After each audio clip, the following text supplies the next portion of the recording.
Hello guys, আসসালামু আলাইকুম। কেমন আছেন সবাই? সবাইকে রমজান মোবারক। তো আজকে সেহরির জন্য মানে বিকালবেলা রান্না শুরু করে দিলাম। তো আজকে মাছ রান্না করব। তো মাছের জন্য আমি হাঁড়ি বসিয়ে দিলাম। হাঁড়িতে আমি মরিচ পাতি মশলা পেঁয়াজ মানে কাঁচামরিচ টমেটো দিয়ে ভালো করে কষে নিচ্ছি।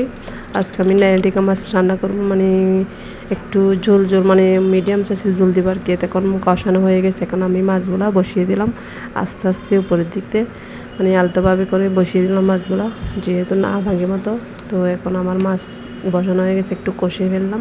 কষানোর পর আমি একটু হালকা ঝোল দিলাম, ঝোল দেওয়ার পর আবার একটু উপরে টমেটো দিলাম। টমেটোগুলো যেহেতু মানে খেতে ভালো লাগে সেজন্য আবার উপরে একটু টমেটো দিলাম। তারপর আবার একটু ডেস্কিটা মানে নেড়ে ছেড়ে দিলাম। তো এখন আমি প্রায় রান্না শেষ, এখন আমি উপরে ধনিয়া পাতা ছিটিয়ে দিলাম একটু করে। তো সবাই ভালো থাকবেন, সুস্থ থাকবেন, আমার ইউটিউব চ্যানেলটা সাবস্ক্রাইব করে দেবেন প্লিজ প্লিজ। ভালো থাকবেন, সুস্থ থাকবেন। আসসালামু আলাইকুম।